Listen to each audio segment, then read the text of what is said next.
Hola, ¿qué tal? ¿Cómo están? Que el Señor les bendiga. La lección del día miércoles 15 de diciembre nos habla acerca de un profeta como yo. Y lo cierto es que el libro de Deuteronomios lo encontramos muy claro, expuesto por escritores tanto del Antiguo Testamento como del Nuevo Testamento.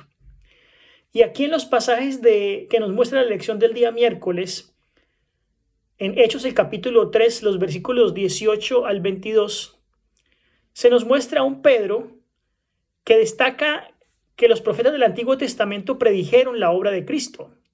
Y el propósito de todas las escrituras es exponer el plan trazado para la salvación del hombre por medio del sufrimiento del Cristo Redentor. Y a partir de esa promesa evangélica, se continúa dando testimonio a través del Antiguo Testamento de la expiación vicaria de Jesucristo. Así entonces, Pedro nos dice que Cristo padeció por todos nosotros y es necesario que nosotros aceptemos eso como el evangelio central de nuestra vida como cristianos. Hasta donde se sepa, los judíos nunca aplicaron al Mesías la profecía de Isaías respecto a un siervo sufriente. Y la doctrina de un Mesías sufriente discrepa muchísimo con las opiniones de los judíos en la edad apostólica.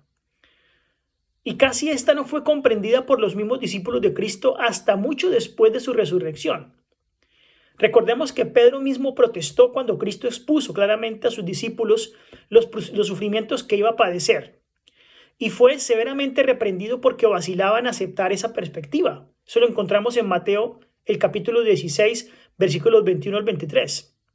Pero aquí en este pasaje de Hechos, el capítulo 3, se revela un cambio notable en la comprensión de Pedro, que ahora afirma que los sufrimientos de Cristo armonizan con el plan divino. Sin duda los apóstoles habían recibido esta instrucción por medio de la enseñanza de Jesucristo mucho tiempo después de la resurrección. Ahora, Pedro nos dice que nos debemos convertir, que debe haber en nosotros un cambio de opinión, que debe haber un completo arrepentimiento. La palabra convertidos significa darse vuelta y se presenta con frecuencia como volver, que es un término que muchas veces tiene el sentido espiritual de volver a Dios. Y este verbo describe apropiadamente el cambio que ocurre en una persona cuando acepta a Cristo Jesús como su Salvador y Rey. Entonces, en el libro de Hechos, Lucas, su escritor, lo emplea frecuentemente en ese sentido. La conversión es la base de una experiencia cristiana genuina y se distingue del nuevo nacimiento, solo en que puede considerarse como el acto del hombre que se aparta de su vida vieja de pecado. Es ahí donde hay una conversión, cuando se deja su vieja vida de pecado. Mientras que en el nuevo nacimiento o regeneración, esa se da o está a cargo del Espíritu Santo, que actúa sobre el hombre simultáneamente con su conversión. En otras palabras, la conversión y la regeneración, la nueva vida, el nuevo nacimiento, van de la mano. Ninguna de las dos fases de esta experiencia puede cumplirse sin el Espíritu Santo. Pero el Espíritu Santo no puede hacer su obra mientras la persona no esté dispuesta a permitir que Dios se posesione de ella. Recordemos que la expresión borrados, cuando se habla de nuestros pecados, tiene también como sinónimo la palabra limpiados. En la Biblia, el perdón del pecado muchas veces se presenta como un lavamiento. Es decir, la idea de quitar o de lavar el pecado es algo similar. El resultado inmediato para los que aceptaron la exhortación que Pedro da al arrepentimiento es el perdón de los pecados. En ese sentido, puede considerarse que esos pecados fueron borrados de inmediato. Sin embargo, recordemos que la eliminación definitiva del pecado ocurrirá precisamente antes de la segunda venida de Cristo y en relación con el fin de la obra del Salvador como sumo sacerdote. La culpa por pecados específicos queda cancelada cuando son confesados y son perdonados y son borrados del registro en el día del juicio.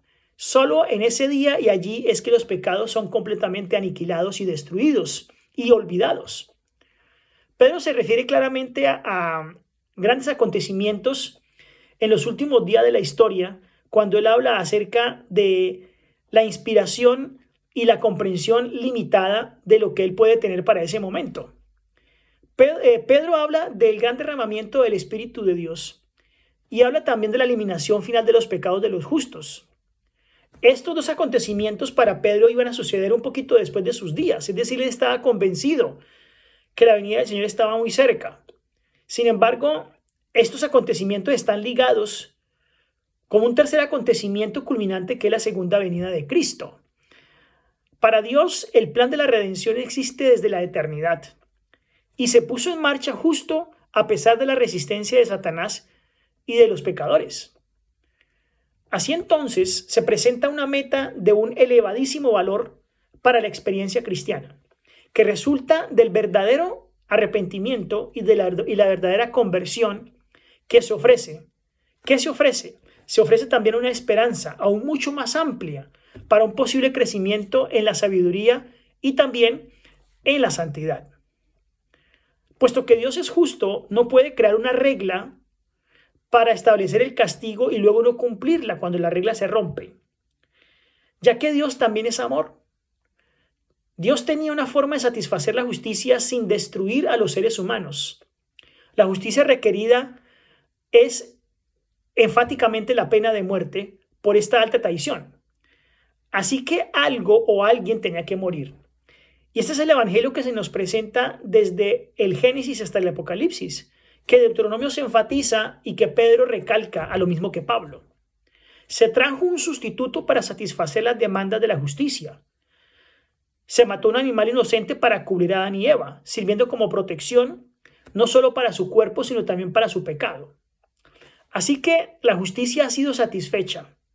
Dios declara inocente a todos los que están en Cristo Jesús. Los que invocan su nombre, lo dice Juan 1 en el versículo 12. La justicia insiste ahora en que una vez que se ha pagado por un pecado, no se puede volver a mencionar, porque en realidad ha sido perdonado.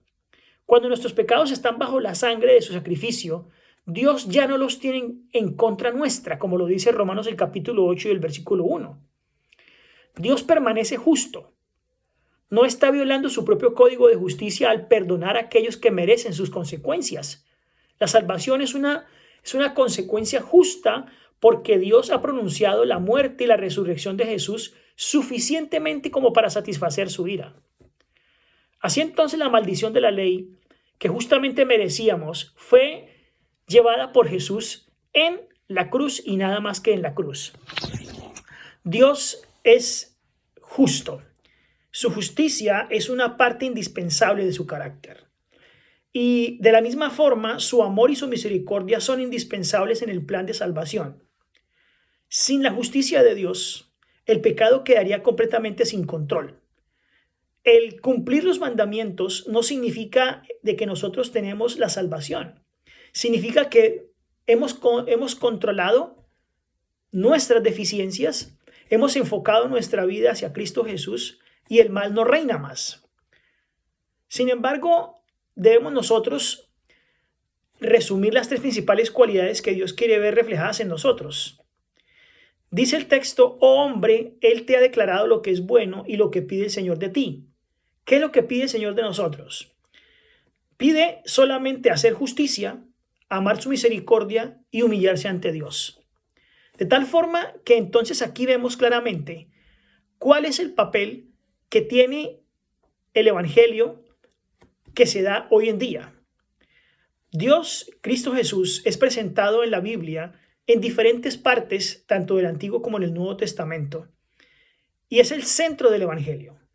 Por lo tanto, la salvación está supeditada a la fe que nosotros tenemos en Él y el aceptar su sacrificio en la cruz. Mas no está supeditada al hecho de que cumplamos rigurosamente los mandamientos. Esto no pone de lado el hecho de que no los debamos cumplir. Por el contrario, cuando nosotros tenemos a Dios en nuestro corazón, cuando Jesucristo mora en nuestro corazón, cuando nuestra fe es viva, nuestra vida empieza a no tener faltas. Es decir, no tenemos que mirarnos en esa ley porque la ley se cumple inmediatamente en nuestra vida al tener una vida recta en Cristo Jesús. Ese es el verdadero evangelio. Ese es el evangelio que Cristo da a nosotros y que ha siempre dado a través de toda la historia de la humanidad. Es el evangelio que es el evangelio que Pedro predicaron, el cumplimiento de Cristo Jesús en la profecía como nuestro Salvador personal. Que el Señor les bendiga.